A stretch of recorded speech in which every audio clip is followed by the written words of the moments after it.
Good morning. Thank you for having us in the Mohawk Valley.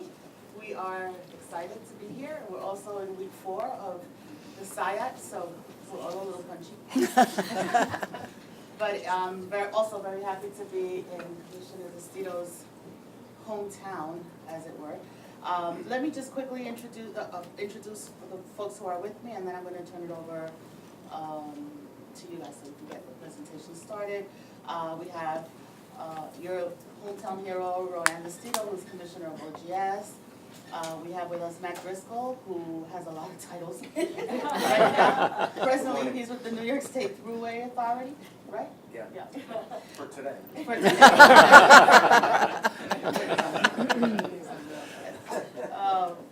Roberta Reardon, Department of Labor, I'm sure you've met before. We have Brian Stratton, who is Director of Canals Corporation. Sabrina T., who's President of EFS, Environmental Financial Services. She's behind you. We also are joined on the SIAT this morning by Senator Jim Stewart and Assemblywoman Donna Lucardo from the Southern Tier, who's been with us on the SIAT last year and this year, so we're really happy to have her. I want to also, I'm Rosanna Rosado, for you, Department of State. And I want to also recognize Reed Kenderman is here on behalf of Senator Griffo. We have County Executive Matt Ossenfort. Thank you for being here. Utica Mayor Robert Palmieri, who I guess we'll meet in a minute. And Rome Mayor Jackie Izzo. And so I'm just going to say you have 30 minutes for the presentation, and then we're going to do 30 minutes of questions, and then we're going to spend some more time together this afternoon. But for now, I'm going to turn it over to Laura Casamento, who's the president of Utica College, which is where we are today, right? Yes. So thank you for having us.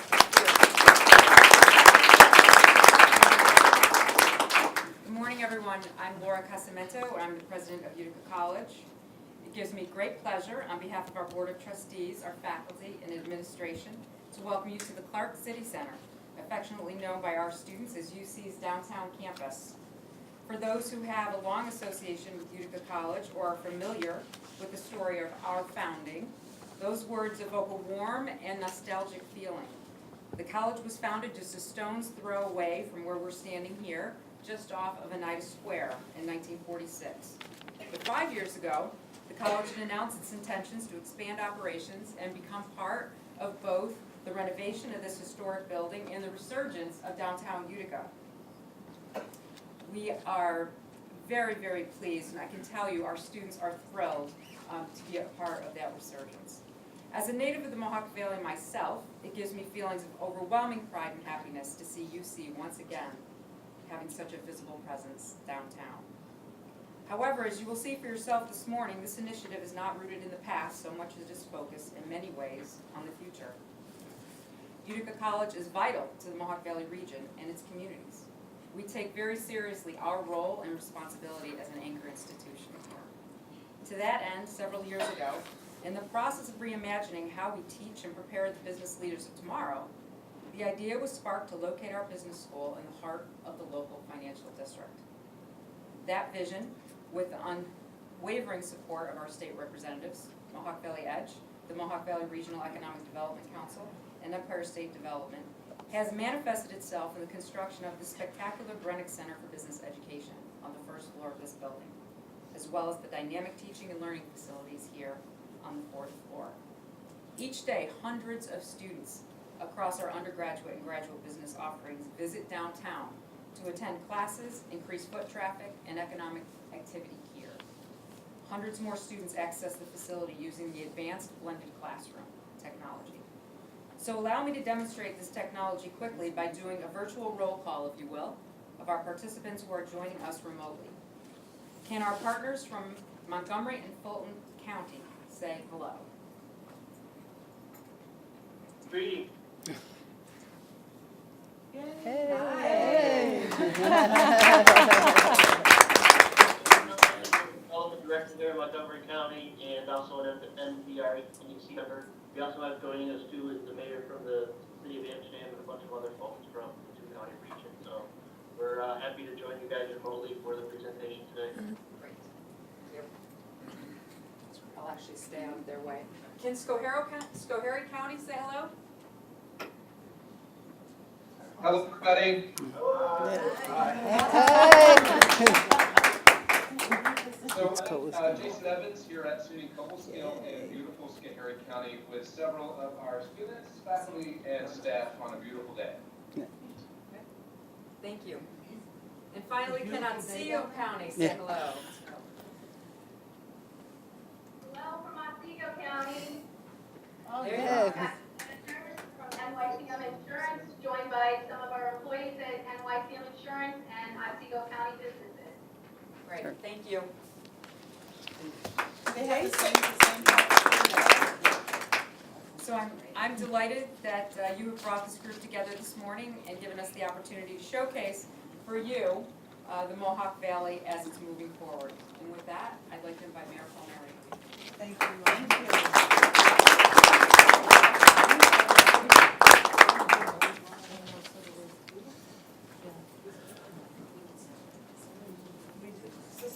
So good morning, everyone. Good morning. Good morning. Welcome to our great city, a home that we hope that you share as our home.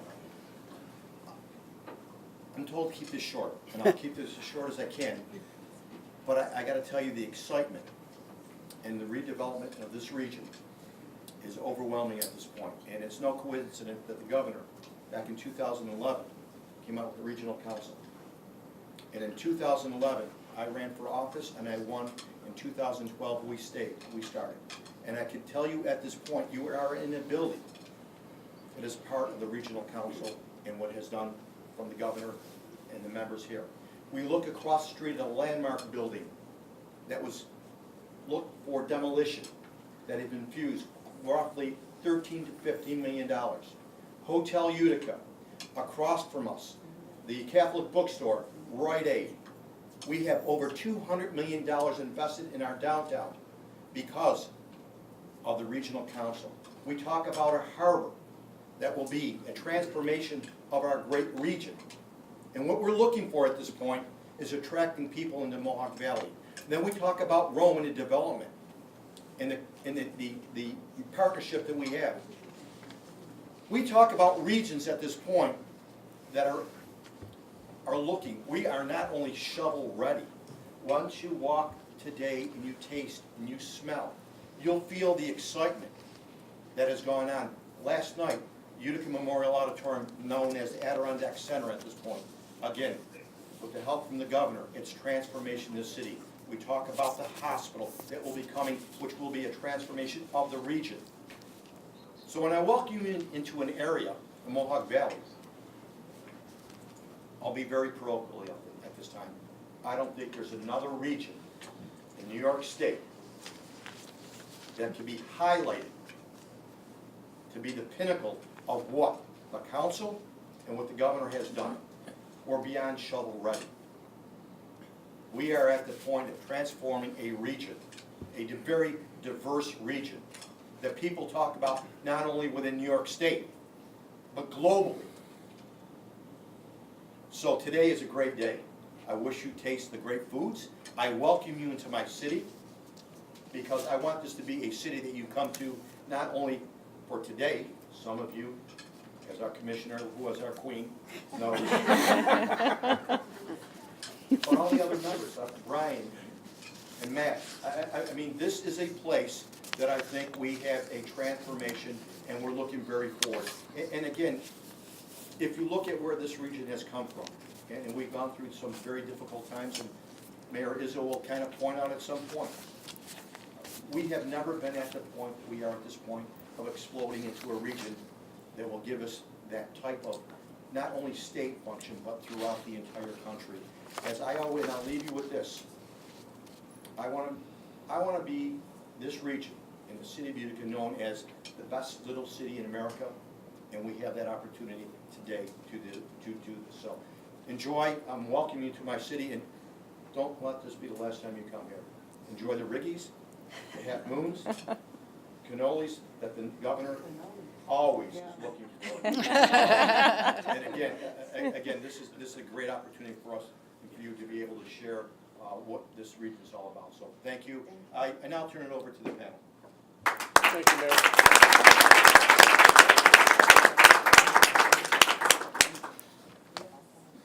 Thank you, Mayor, and we very much appreciate being here, and thank you for your enthusiasm. We'll take just a second to introduce ourselves. I'm Dusty Swanger. I'm president of Fulton Montgomery Community College, and I'm co-chair of the Regional Council. Good morning, and I'm Steve DeMille. I'm president of Mohawk Valley Edge, and I have been a member of the Mohawk Valley Regional Council since its inception. Good morning. I'm Marion Terenzio. I'm president of SUNY Cobleskill. Good morning. I'm Shelley Callahan. I'm the executive director of the Mohawk Valley Resource Center for Refugees. Good morning, I'm Jackie Izzo, Mayor of the City of Rome, and the proud winner of the $10 million DRI.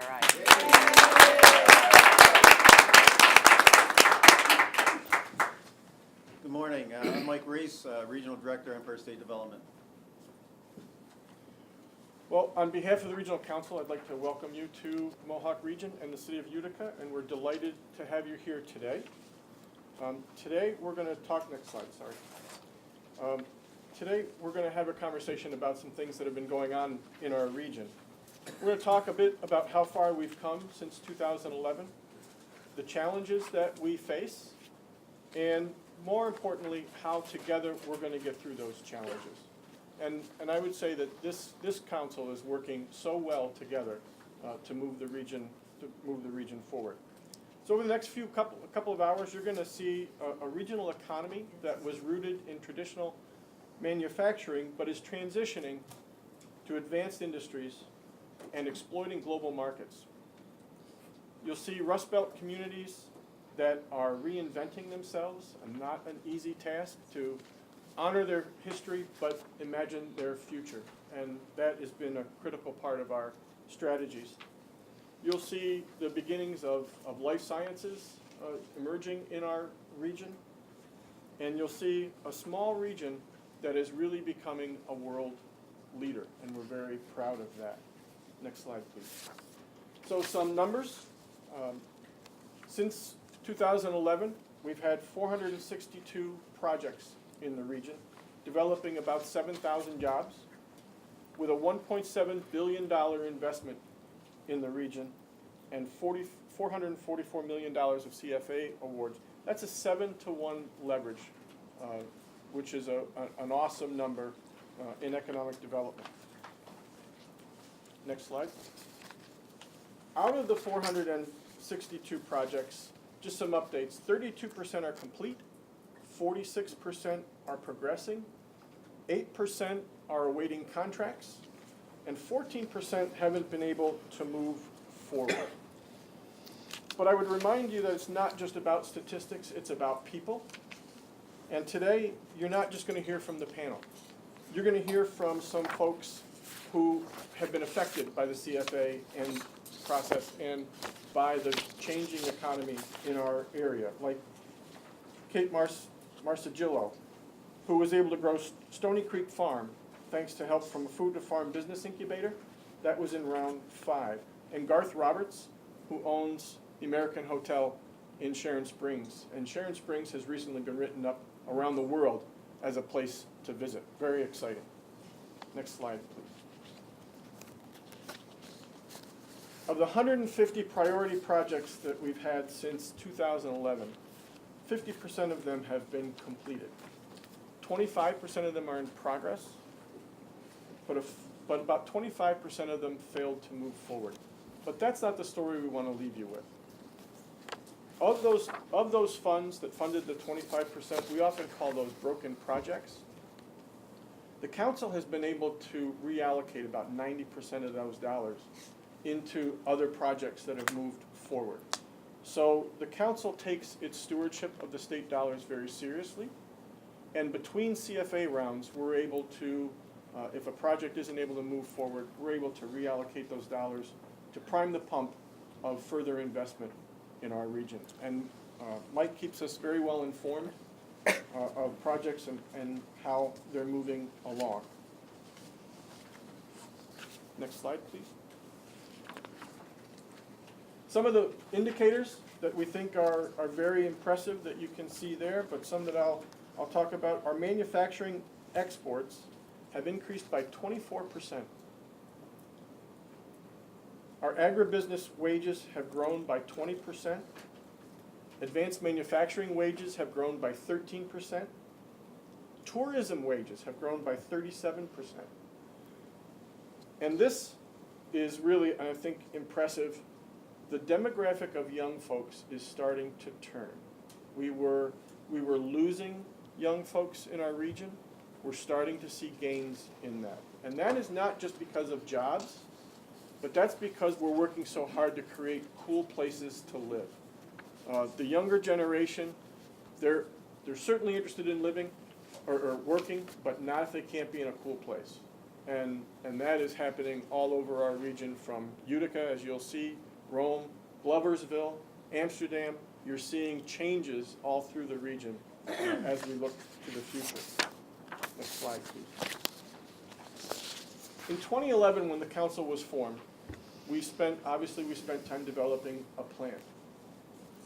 But in 2015, as we looked to the URI, you may recall that process, it gave us an opportunity to rethink our region. After 4 years of working together, really for the first time, all the counties coming together and working together, we had an opportunity to rethink where we are. And we came up with the strategies that you'll see today. So one of the strategies that are core to our region are STEM initiatives.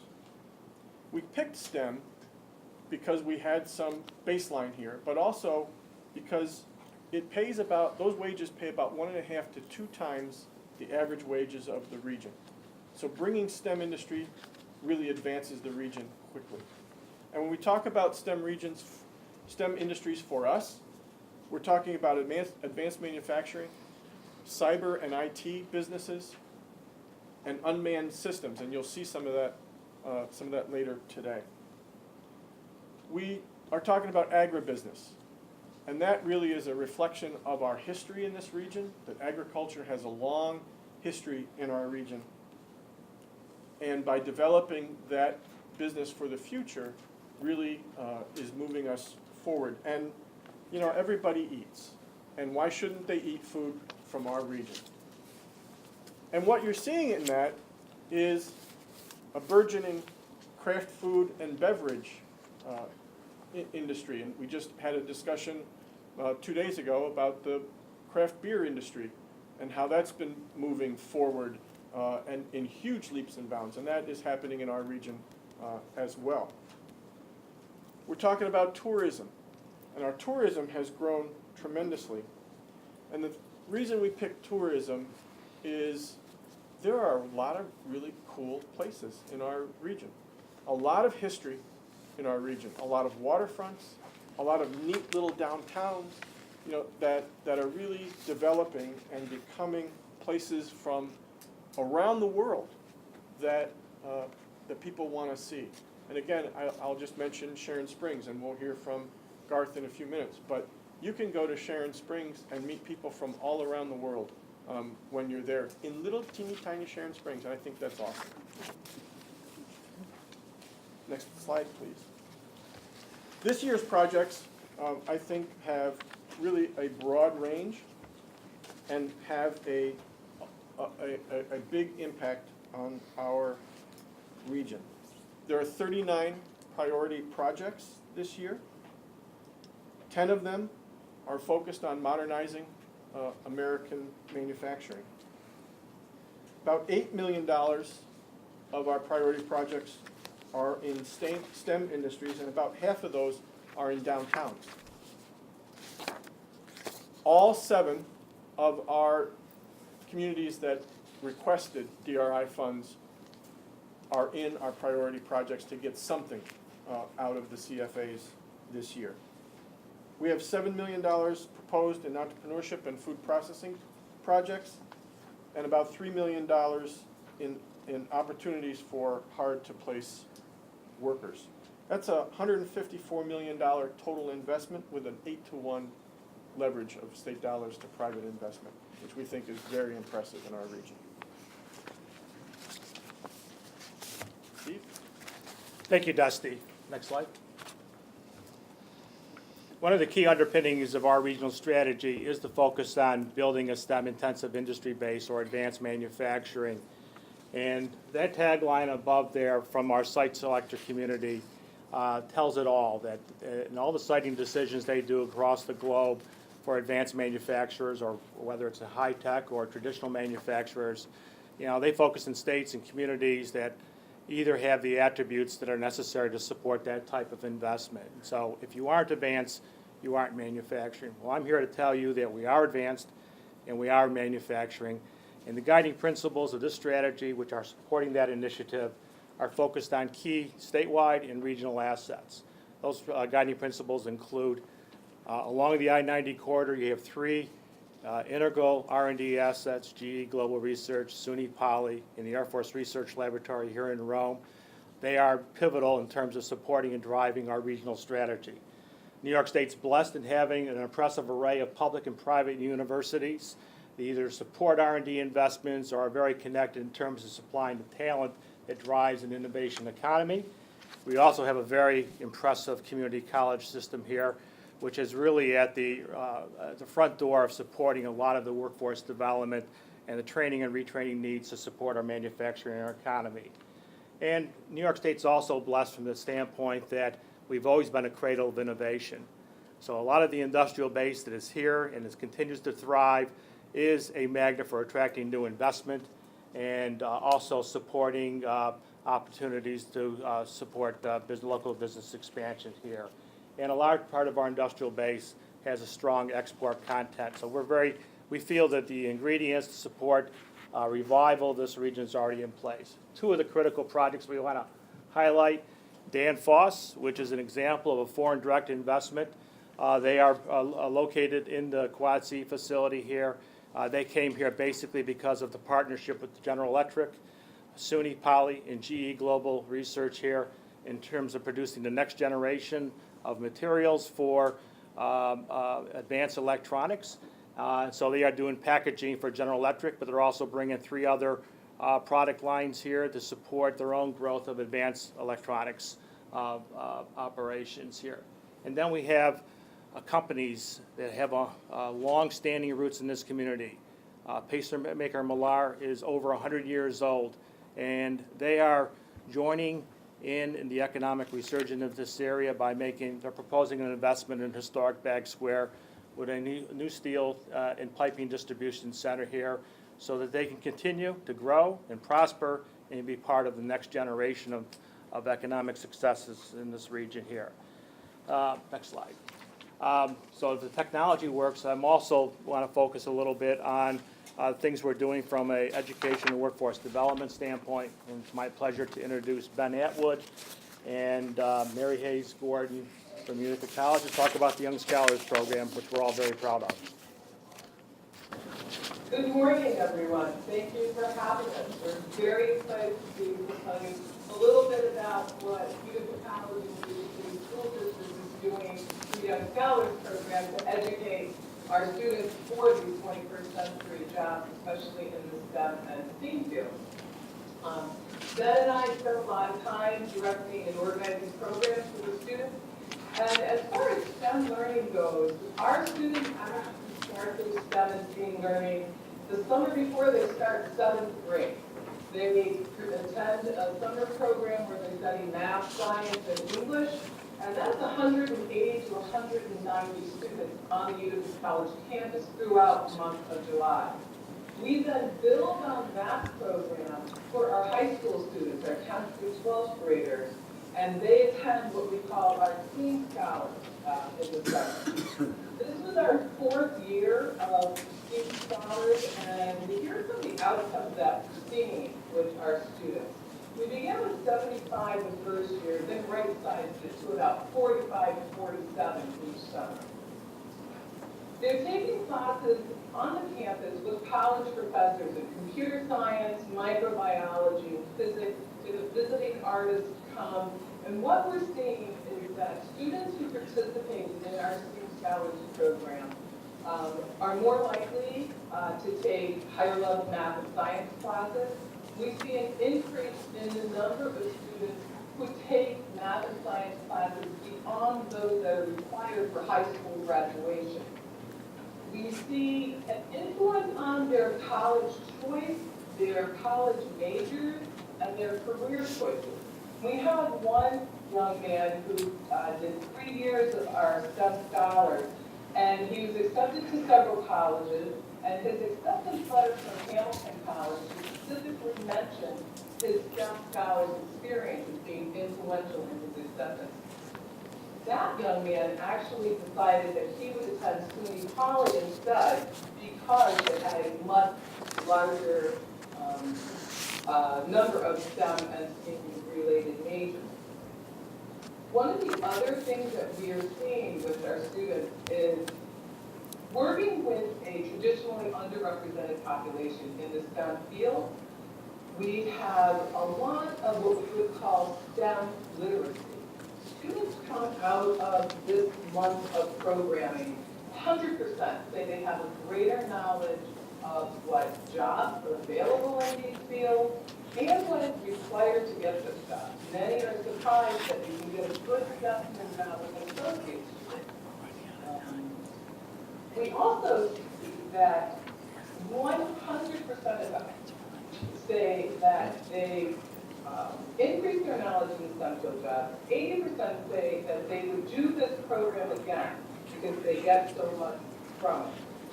They're not afraid of this field anymore, and as I said, 89% of our students in this program are from fields, from populations that are underrepresented in the STEM and STEAM field. So we had 23 males and 24 females in our 2017 class, and those students are going on because they are ready and going into the field. Thank you. We're in light of time, we're gonna move on. So, Marion? Yeah, next slide, please. Thank you. Good morning. I have the privilege of talking about the ag business sector and how ag business growth is very directly related to the outcome and the well-conceived plan of the Mohawk Valley Redevelopment District's ecosystem. What's interesting is most of the current ag business is very related to STEM-related projects as well as food system supply chain work. For example, the Dairy Processing Center at SUNY Cobleskill, which received $1 million in 2015, is a perfect representation of that. We produce the milk on campus with our cows. We are processing the milk very shortly. It will be open in a couple months, as well as deal with the waste management and cut down the carbon footprint. That all takes STEM thinking as well as good management of livestock. And oh, by the way, the processing center is partly electrified by a solar panel. Those are the kinds of ag business endeavors we are doing. STEM-related approaches, whether it's farm to table or food systems, are requiring that kind of thinking. So to assist the next generation of ag business entrepreneurs, SUNY Cobleskill, along with CADE, has set up an incubator project. We're at 30 already. The minute we opened the door to it, 70 applied. 30 are using state-of-the-art labs on our campus, and we're getting them ready with business plans to continue that good work. I don't know if you realize that of all the manufacturing in the country, agriculture manufacturing represents 11% of that manufacturing. So it is alive and well, to put it mildly. We also working with CADE, and we're offering certificates. So for example, there's a 35% increase in farmers markets. There are now 646 farmers markets in New York State. They are getting trained and certified through SUNY Cobleskill. Another priority project for this year is JB Stainless, and it's Jake Feldmeyer, who loves to build commercial stainless steel tanks for storage, for mixing, for fermentating, and for batching. He has over decades, 4 decades of family experience, has gone out on his own to create the JFB Stainless Steel Company, where he has 30 employees. They're already at capacity, and he's already wanting to reinvest in his good work. So he needs a larger workforce, and the model for him is stainless tanks, seamless service. So now we'd like to hear, I believe it's a video, so we're going to do our technology again from Kate, that to whom Dusty had referred earlier.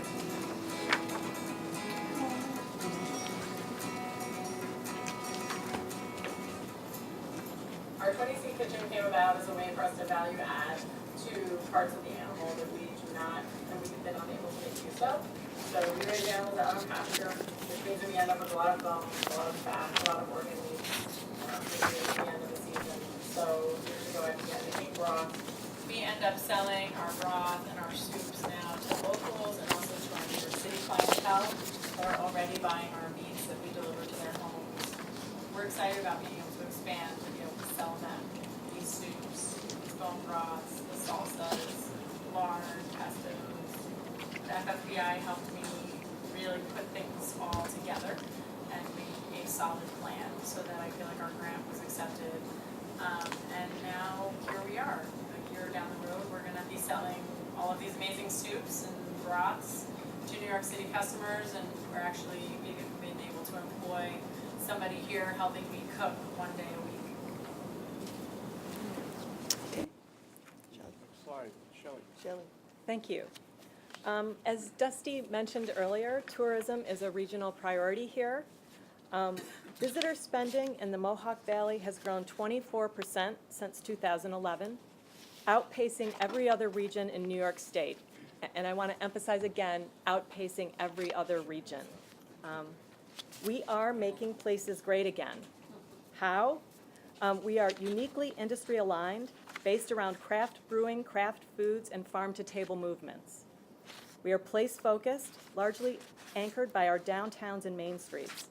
And we heavily leverage our unique natural resources, especially our rivers, lakes, and canals. Cooperstown tourism ecosystem is a success story, with the Hall of Fame at the nucleus. Brewing, baseball, family adventure, and craft foods are gaining mass and speed. 2017 priority is the Ommegang hospitality expansion.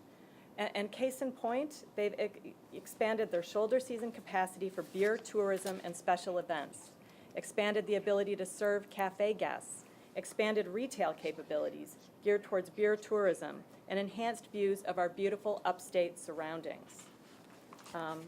Please let me introduce to you Garth Roberts, owner of American Hotel in Sharon Springs. He's going to tell you a little bit about the revitalization that downtown Sharon Springs is experiencing as an emerging national tourist destination.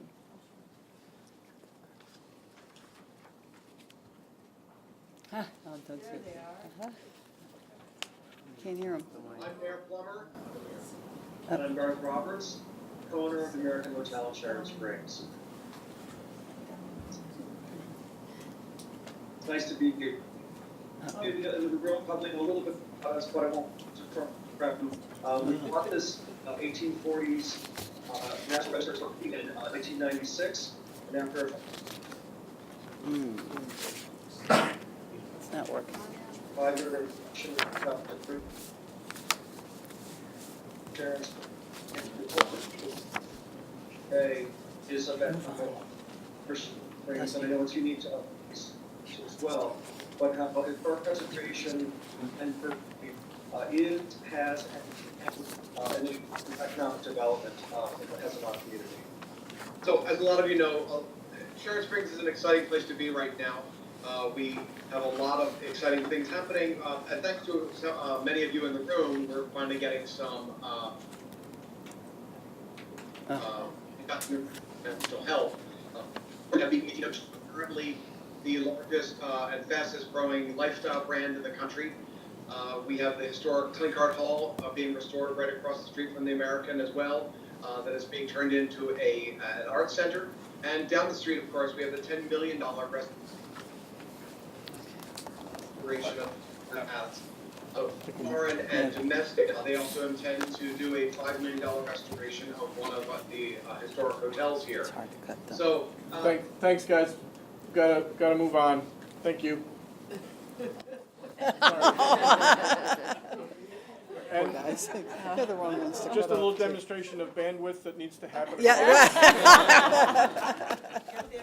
That's right. yeah, there is that. That application is being submitted right now. Yeah, right. As we speak, right? Yeah, So right. another state priority is life sciences, and life sciences is being experienced across our region as well. And I'll point to a couple of areas. Vero Health in Fulton County. Vero Health is located in Tryon Park, which is an abandoned state facility that has been turned into into a industrial park. That is an industry that is agribusiness as well as medical cannabis. And they are doing wonderfully well in our region. We also have Masonic Medical Research Labs, which I'm not going to talk a lot about because you're going to see them later today, but Masonic Medical Research is a highly respected cardiac research facility renowned around the world, located in our area, and we're very excited for you to see them this afternoon. Next slide, please. Another priority for the state is workforce, and I can tell you as president of a community college, I go to very few meetings where we're not talking about the workforce in our area and across our state. We are in, I don't know that I want to say crisis, but we're certainly in trouble where we've got to develop a workforce across the state. And it's from entry-level jobs to medical doctors where we're looking for folks. And there's a number of initiatives that are happening across the state. Certainly, we piloted with Montgomery County earlier this year a program that was designed to work with folks who are on welfare programs and get them off welfare programs and into work. And the pilot was very successful. So we're looking to run another one and make sure that we can continue to move that effort forward and then expand it up to Fulton County as well. Our PTech program, and I am proud to say that our PTech program was selected as one of the top 25 innovative high schools in the country just 2 weeks ago. So we're very excited about that. And these kids are amazing. I mean, if you haven't seen it, you need to go see it. It will make you cry. These kids, many of them come from bad backgrounds. 2 of the students are homeless.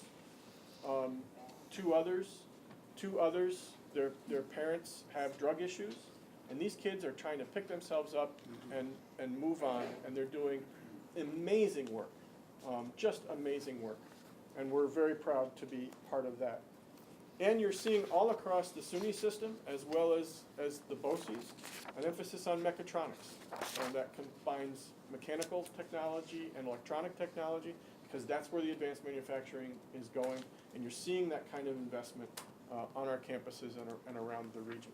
So we are responding to that.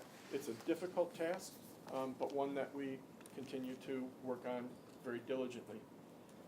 And I'll turn it over to the mayor. Thank you. We cannot expect to grow a workforce and attract the industries of the future by simply being affordable, quaint, and good at making pastries. Place matters.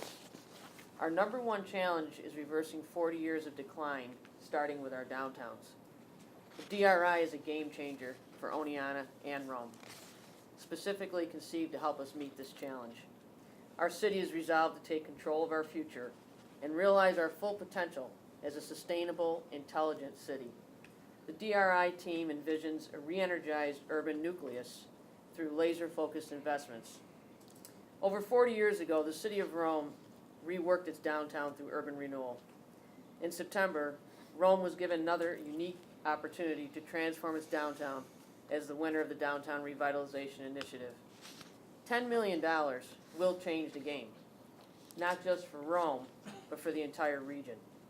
The Rome DRI target area contains all the ingredients for success: massive physical impact, leverages $32 million in new investment, nationally acclaimed public spaces, sturdy partnerships, and the professional staff capacity to deliver projects. We're small, gritty, and green. Rome is made of something stronger. We have brought ourselves back from the depths of the base closure, and that was not an easy task. Our facility that you will see later, our base, as told to us by General Polakowski, AFRL commander, does not look like other abandoned bases around this country. We are really a success story, and we're very proud to have you see that later. We are now becoming the first in the world for unmanned aerial systems testing, drones. Growing a generation of cybersecurity innovation and maintaining tremendously diverse business activity from metals manufacturing to healthcare to financial services. The world is shifting and changing, and as we have throughout history, Rome is stepping up to the forefront. That is who we are as a city, and that is who we are more broadly as a region. Place matters, and Oneonta and now Rome are just the start for the Mohawk Valley. Next slide, please. In fact, 50% of our priority projects were in main streets, urban centers. We place priority on projects in downtowns, particularly downtowns that applied for this year's DRI competition. Some examples of projects our regional council placed priority on are Chalmers Multi-Use Redevelopment and Southside Hotel in Amsterdam, and Kempf Building and 167 Genesee Street in Utica, just to name a few. We are committed to revitalizing all of our urban centers and main streets, and I'm proud to have you see our downtown project later today. There's a unique flavor to each main street in our region. Amsterdam, Rome, Cooperstown, and so many others have adopted placemaking strategies to leverage the growth of strategic industries and to increase tourism and visitor spending in our population centers. Steve? Thank you, Mayor. From a clustering strategy standpoint, we are fortunate to really have the opportunity to link together three key technology areas. Traditionally, because of the presence of the Air Force Research Laboratory, we have been a headquarters location for command control, computers, communications, and intelligence technologies, or C4I. We have a world-class presence in cybersecurity, which is a core underpinning of the mission of the lab, and we've been able to develop businesses in this region, both those that have chose to locate here as well as those that are homegrown.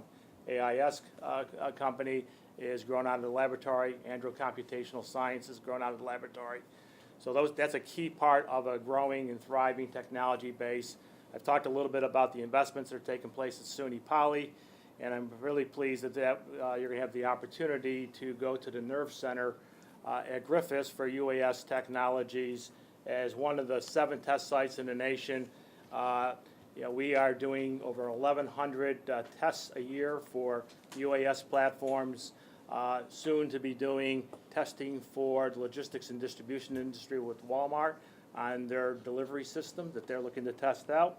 And so you're going to see that later today here, and we're very pleased. And more importantly, the governor's vision of UAS as an underpinning for revitalization of the upstate economy is the investment that's taken place linking Griffiths and Rome with Syracuse with a 50-mile corridor. So you'll see that later today, and I think you'll be excited. We'll let Roanne fly one of the drones. Okay. I already flew a drone. She's certified. I'm certified, but what's the name of the company? Yeah, in Syracuse. Next slide. Next slide. I didn't crash it either. One of the state priorities is to work with veterans, and I'm proud to say that SUNY Cobleskill once again has been named one of the destination colleges for vets through the U.S. News and World Report. There are 8 key factors that all the colleges, I have to say proudly, in the Mohawk Valley practice with the vets. There are 8 key work, and you can see them up there: culture of trust, obviously, how to get to the early alert system so challenges don't overwhelm our vets, how local communities are involved with that and how we sustain that, and also how we need to continue working with faculty and staff so they understand the unique value of what the vets bring to the college. The important piece then is to say it's not only how we can tap into their unique skill sets, their courage, their drive to succeed, and their experience.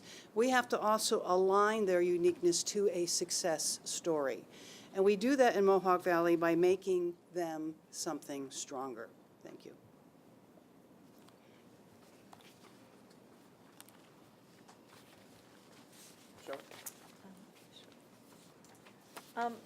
Utica has welcomed over 16,000 refugees and thousands of immigrants over the last 36-year history of the Mohawk Valley Resource Center for Refugees. Through our strengthened partnership with the Regional Economic Development Council, we have moved to an exciting downtown location. We are creating a One World Welcome and Opportunity Center because we understand the critical role refugees and immigrants play in future workforce. We are going to develop and support community engagement, workforce development, and cultivate a sense of community for all newcomers to the region. Our center already does enormous work in workforce placement with about 400 job placements a year and a host of other wraparound services that support refugees and immigrants and other newcomers into the city. And I look forward to talking to you when we're on the bus about more of those services.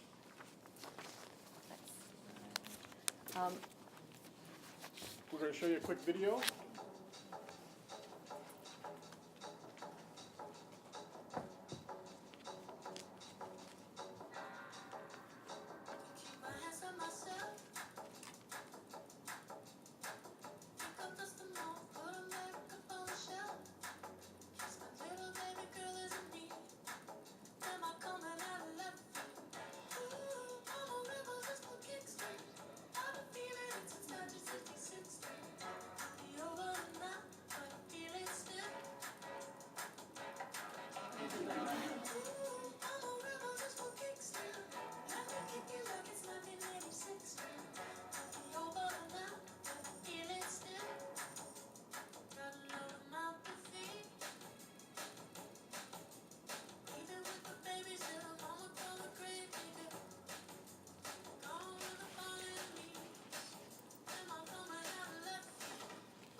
Thank you. That concludes our presentation. It's half an hour isn't quite enough time to tell you everything that's going on in our region, but I would tell you, I moved here 12 years ago because I saw such potential in our area, and I think that we are in fact realizing it.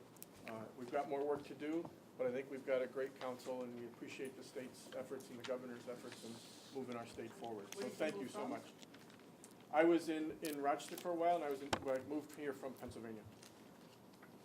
That was a great presentation. I love the video. And I had some of that wake the hell up coffee. Fully at attention. I'm going to let Commissioner Zestita first question. The Queen. Our Queen. See, everybody is Only in Utica. Yeah, right. Exactly. Well, thank you, and I'm very excited. I'm the one person that gets very excited when we come here to the Mohawk Valley, and I think everybody else on the panel is very excited. I'm most excited about the 3% increase in the 20 to 34-year-old. Not too long ago, that number was really going in the opposite direction. So what do you attribute it to? Could you just answer, that question a little bit more in depth? And how do you keep them here? That's my question, because that is our future. And Dusty, Dr. Swanger, I'm sorry. Dusty's fine. You talked about it. You have to be something. You have to be a place that people want to come to and stay. So hopefully the 20 to 34-year-olds will come, stay, and grow their family. How do you answer that? And do they still live at home, or do they?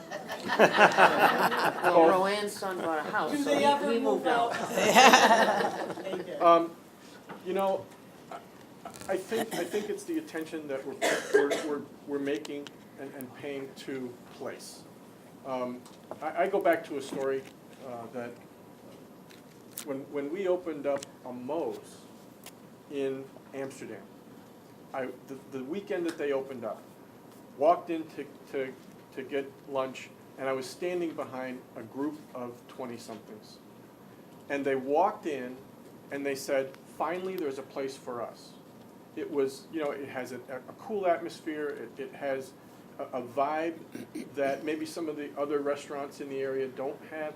And I think that kind of attention to place is what's keeping people here. Look at Utica, the landmark. is where people want to live. You know, we've talked in groups that I've participated in. They may not want a single-family home. They may not want to live in a single-family home. So we've got to provide that different kinds of housing, and look what the Landmark has done. It was full before it opened. So these are the kinds of things where we've got to focus our energies, and I think that's what's keeping them here. So will you focus more on housing? Is that going to be another? I know all across the region, we are focusing on different kinds of housing for younger folks, whether it's part of the CFA or not. I think we're seeing communities focus on different types of housing, as well as places to be social and gather. And that's important. I can tell you that's a big piece of our DRI, and we'll show you one of our spaces on the tour today. Thank you, Secretary. Thank you, that was a great video. So, you know, my question is, you've been very proactive here in this council for the years that I've been involved, and you were actually the first to do kind of inter-regional coordination with your neighbors to the west. And you emphasized that in the drone piece. But do you continue that today, and is there more to do? Are you doing other collaborations with other regions and still focusing, again, in Central New York as well? Yeah, I think interregional cooperation is important. No one region has a monopoly on all the assets or all the best ideas. And so when you market a region here, you're marking all the assets, and you try to develop partnerships. So we've done it in UAS Technologies. We've been a partner over in the Capital District and other regions that have been focusing on nanotechnology. I think we're seeing it also happening in terms of workforce development, in terms of forming a number of partnerships to try to tackle and deal with the need to build a pipeline for a 21st century workforce. So I think that's instrumental in going forward, that there is a power in partnerships. Thank you. Wonderful presentation, and it's great to be back here with all of you. It's very exciting stuff that you've presented to us. And I'm really excited to hear more about it today on the tour. It's striking to me that you have a presentation that is about a region ready to explode, to use your own words, and the possibilities that are there, and the programs aimed at young people while they're still in school, connecting them to STEM and the agribusiness, all of that, and yet you have a 46% of your workforce that you yourself say is on the bench, which means they're either underemployed or they're just not looking. And what strategies are you looking at to connect that workforce with this explosive energy that clearly is here? A couple of things. I meet monthly, just about monthly, with local employers, and we're looking at ways to reach out to individuals who are underemployed. Now, I'll talk about Amsterdam in particular because that's where I live. There's a large Latino Hispanic population in Amsterdam that we think is underemployed. Actually, tomorrow I'm meeting with LaDon and our new district superintendent, Vicky, who is also Hispanic, and we're talking about how we might put on a seminar in December for employers of how you reach the Latino and Hispanic population both in the school and in the community, and how you retain them. They don't look in traditional places for employment, so we're trying to address those. But what I think the key part of that is, I don't think a public agency can do it alone. I don't think employers can do it alone. I think you have to work together to reach the population. Great, thank you. Anyone else? I'll just mention, as a city, we're reaching out with our Hispanic communities, with our African American communities, to try to educate all of them on the different job opportunities that are available in the area and how they go about applying. We have so many of them that don't understand how to go to a website and apply for the Defense Finance and Accounting Service. They don't know how to take the police officer exam.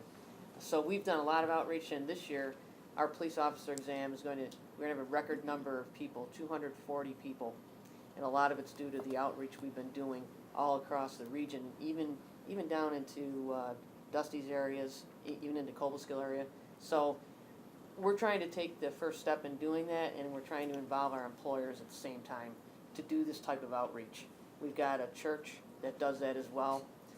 Probably once every quarter, they have a job fair, very well attended. So we're slowly getting there and teaching people how to look for jobs.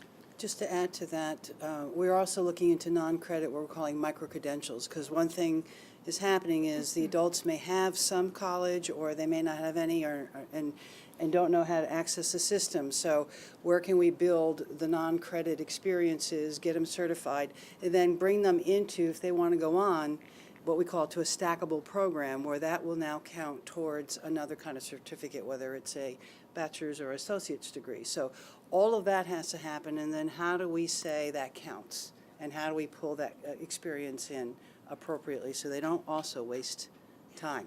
And I would just add the One World Opportunity Center addresses this, I think, directly as well. And we work with over 60 employers in the region already. We have language and culture broking. We probably have 60 languages on staff in our interpreter pool. We do a lot of education, and we talk about wraparound services with regard to employment and employability.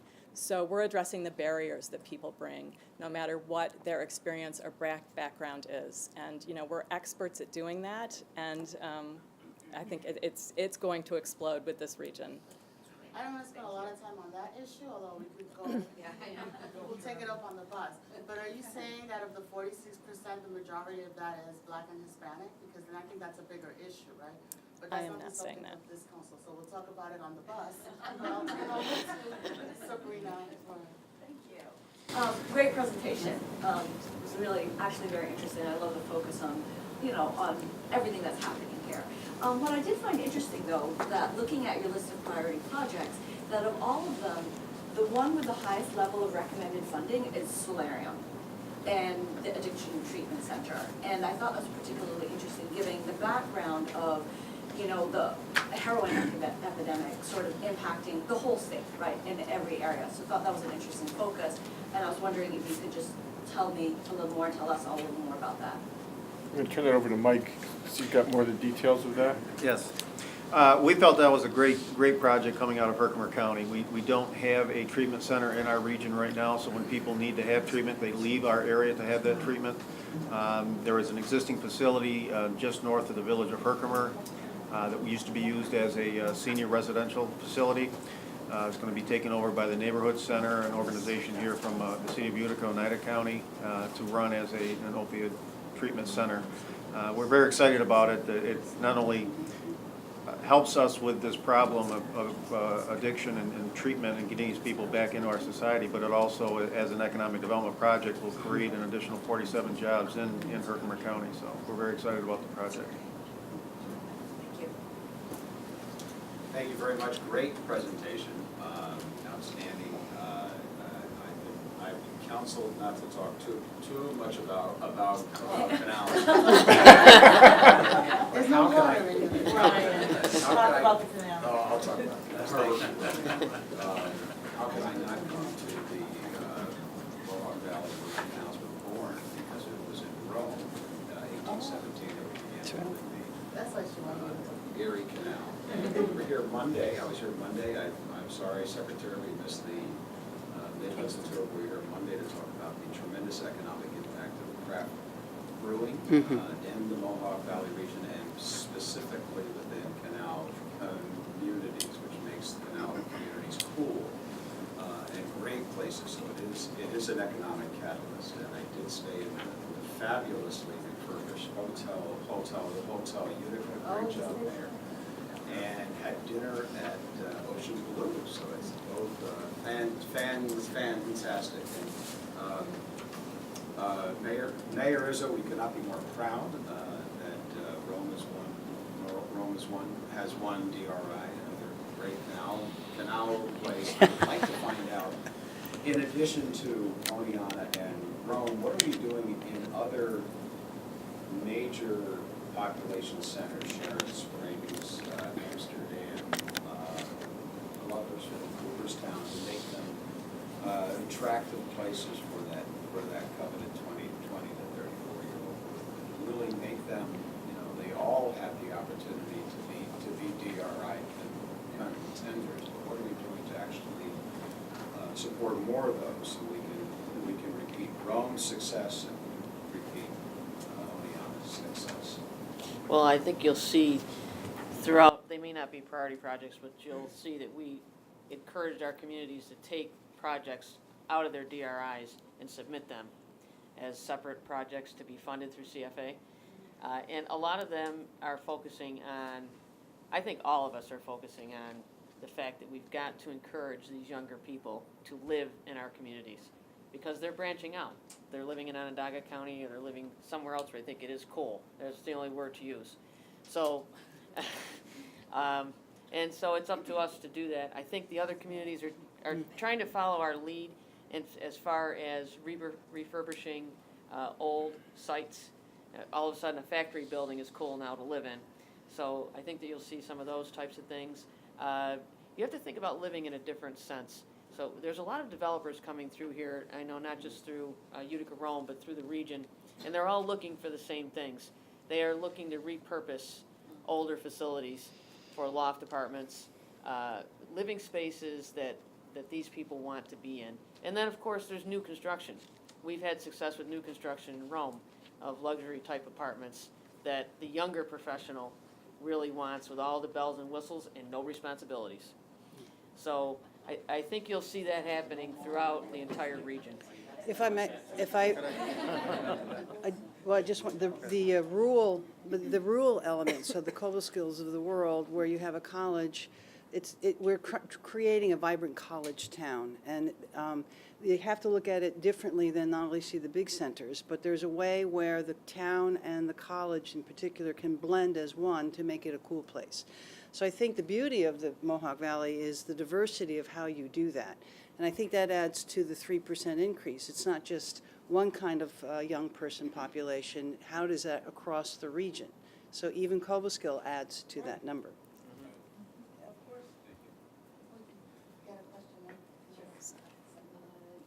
So I represent the Binghamton area, and we obviously have a lot in common. Binghamton is one of the designated Empire State poverty reduction communities, and I understand Utica is as well. I'm curious as to what extent what you're talking about here, whether it's to do with workforce development or all the rest of the plans, interacts with that poverty initiative, and what, if you know what their priorities are, because, obviously childcare, transportation, some of these other thorny issues are going to impact what you're talking about. So just to what extent are you involved with that, and any insights you could provide would be helpful. From one project, that's where, and the beauty of this council is, as you can see how we talk to each other and the projects that we all know about and how to bring it together in a diverse way.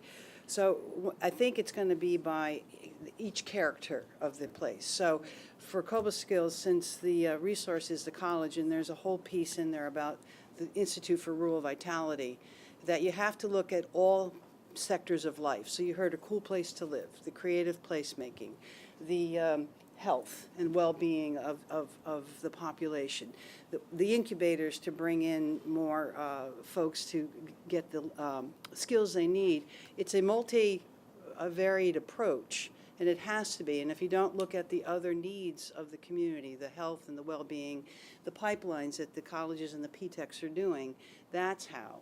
So the principles are the same, but the beauty of, I think, Mohawk Valley is the diversity of how to do that. We can practice each of those principles here, but differently. So I think that's one thing. So you're talking about Rome. What's happening in Rome, the principles of how that works in Cobleskill are still very relevant.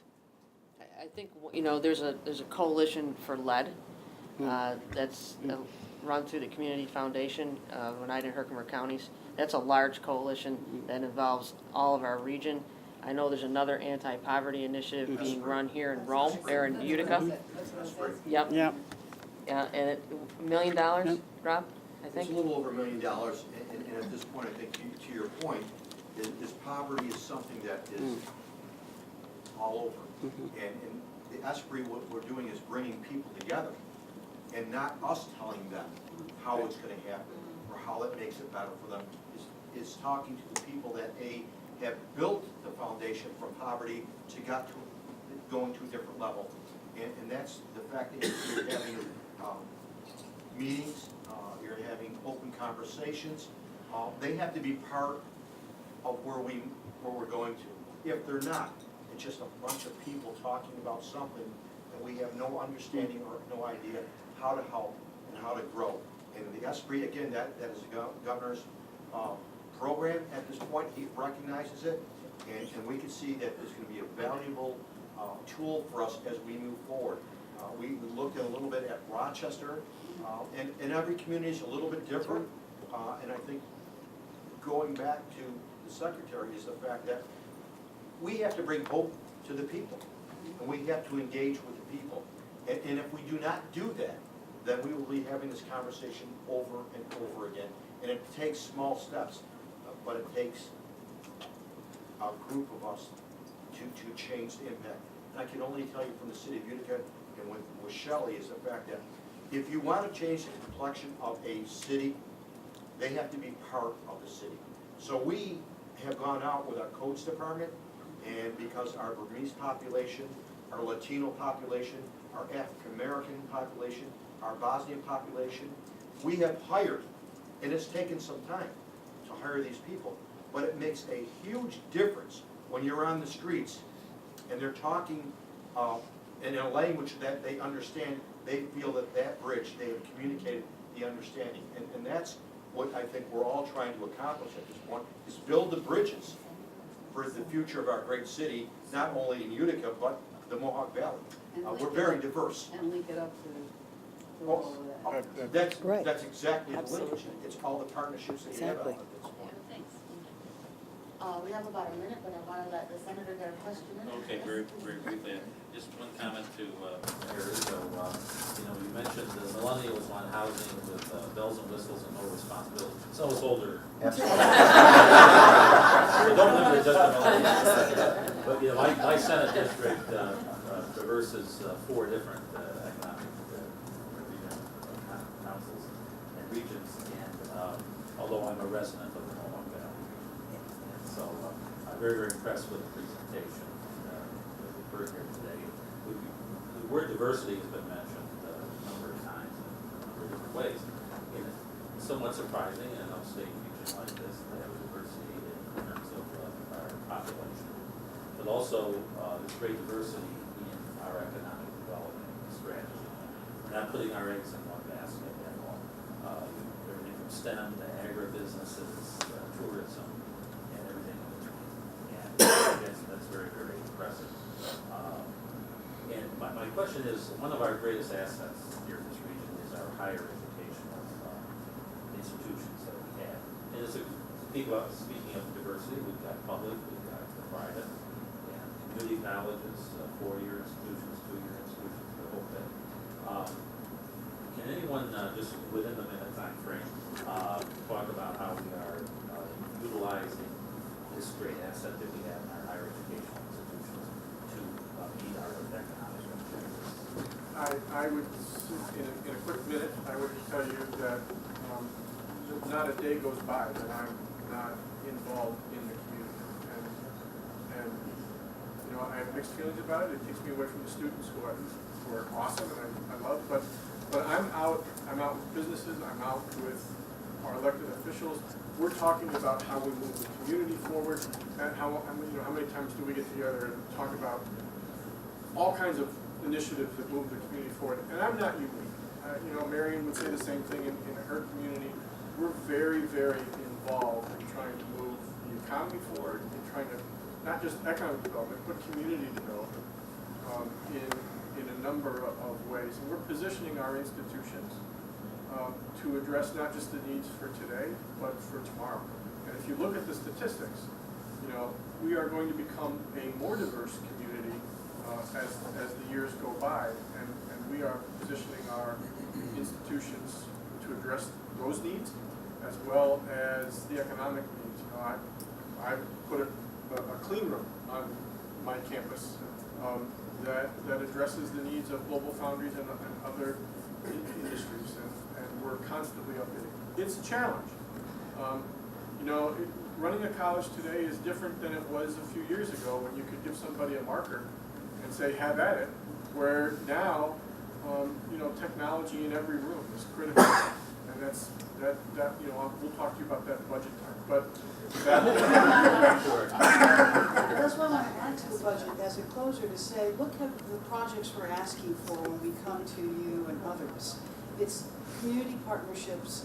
It's not saying, you know, we want this to help us. We want this because we have to look out and external and how we're helping our communities.